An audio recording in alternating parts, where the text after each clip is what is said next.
സ്ത്രീകന്മാരെ പറഞ്ഞയച്ചപ്പോൾ 2 പേരെ വിധ അയക്കുവാനായിട്ട് തുടങ്ങി. എന്നെ പറഞ്ഞത് അശുദ്ധാത്മാക്കളെ മേലെ അവർക്ക് അധികാരം കൊടുത്തു. അവൻ കൽപ്പിച്ചു. ഇവിടെ വടി സൂചിപ്പിക്കുന്നത് സംരക്ഷണം നല്ലതാണ്. യാത്രയ്ക്ക് എന്ന് ഈശോ സൂചിപ്പിക്കുമ്പോൾ അതിനെ ഗ്രീക്ക് പദത്തിലെ ഹെഡോസ് എന്ന വാക്കിന്റെ അർത്ഥമാണ്. ഹെഡോസ് എന്ന വാക്കിന് ഗ്രീക്കിലെ വഴി എന്ന് അർത്ഥമുണ്ട്. സഞ്ചിയോ അരപ്പട്ടയിൽ പണമോ കരുതരുത്. സഞ്ചിയും വേണ്ട, അരപ്പട്ടയിലെ പണവും വേണ്ട. വടി എന്ന് പറയുന്നത് ഈ മലമ്പ്രദേശത്ത് യാത്രയിലെ താങ്ങിനും സംരക്ഷണത്തിനുമായിട്ട് വടി പ്രയോജനപ്പെടുത്തും. ഈശോ ഇത് പറയുമ്പോൾ അവിടെയൊക്കെ മലമ്പ്രദേശത്താണ്, ഒത്തിരി ആട്ടിടയന്മാരാണ്. അവർക്ക് മനസ്സിലാവാൻ വേണ്ടി പറയുന്നത് വടി. എല്ലാ ആട്ടിടയന്മാരുടെ കയ്യിലും വടി ഉണ്ടാവും. വടി കുത്തിപ്പിടിച്ച് നടക്കാൻ, വടി കുത്താനും എളുപ്പമുണ്ട്, കയറാനും എളുപ്പമുണ്ട്, വല്ല ഇതുണ്ടെങ്കിൽ തട്ടി മാറ്റാനും എളുപ്പമുണ്ട്, പുല്ലൊക്കെ മാറ്റി മുന്നോട്ട് പോകാനും സാധിക്കും. അപ്പൊ വടി സംരക്ഷണം താങ്ങിനും ഉപയോഗിക്കും. അതുകൊണ്ടാണ് ഈശോ പറഞ്ഞ വടി മാത്രം ഉപയോഗിച്ചാൽ മതി. മാത്രമല്ല, പഴയ നിയമത്തിലെ വടി അധികാരത്തിന്റെയും ശക്തിയുടെയും അടയാളമാണ്. അതുകൊണ്ട് നമ്മുടെ പിതാക്കന്മാർക്കൊക്കെ അവരെന്ത് പിടിക്കണേ? വടി. അധികാരത്തിന്റെയും ശക്തിയുടെയും അഭിഷേകത്തിന്റെയും സൂചനയാണ് ഈ വടി എന്നുള്ളത്. അത് മോശയ്ക്ക് വടി കൊടുത്തിട്ടാണ് എല്ലാ കാര്യങ്ങളും ചെയ്തിരുന്നത്.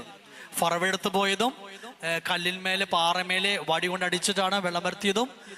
മോശ ചെങ്കടലിന് മുന്നിൽ വടി നീക്കിയപ്പോഴാണ് 2ആയി മാറിയത്. അപ്പൊ വടി അധികാരത്തിന്റെയും ശക്തിയുടെയും അടയാളമാണ്.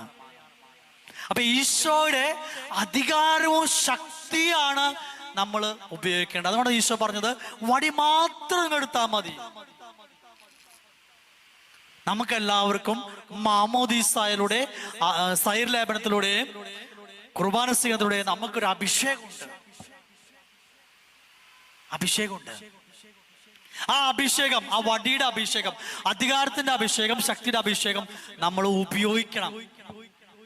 അത് ഉപയോഗിക്കാതെ നമ്മൾ ഈ അപ്പത്തിലും സഞ്ചിയിലും അരപ്പട്ടയിലും ഒക്കെ കണ്ടു നോക്കിയിരിക്കുമ്പോൾ ഒത്തിരി പരാജയങ്ങൾ വരാൻ സാധ്യതയുണ്ട്. ഇതാണ് ഈശോ വളരെ വ്യക്തമായിട്ടും ഈ ഭാഗത്ത് സൂചിപ്പിക്കുന്നത്.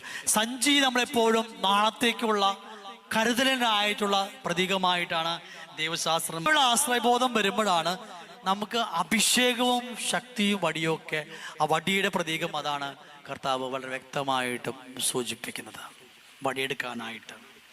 ഇനി കൂടുതൽ സൗകര്യങ്ങൾ കിട്ടിക്കഴിഞ്ഞാലേ നമ്മുടെ പ്രാർത്ഥന പറയും. നിങ്ങളുടെ കാലില് പൊടി തട്ടിക്കളവി. എന്താ ഈശോ അർത്ഥാക്കണേ? നമ്മൾ എവിടെയെങ്കിലും ചെന്നിട്ട് നമുക്ക് ഏതെങ്കിലും തരത്തില് നിന്ദകളോ അവമാനങ്ങളോ ഒക്കെ വരുമ്പോൾ എന്ത് ചെയ്യണം? എന്നാലും അവര് എന്നോട്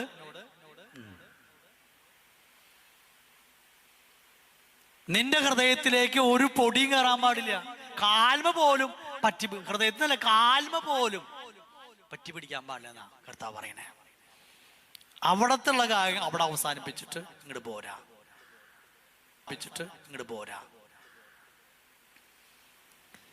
ഒരു വെറുപ്പിന്റെ ഒരു അംശം നിങ്ങളുടെ ജീവിതത്തിൽ ഉണ്ടാകാൻ പാടില്ല.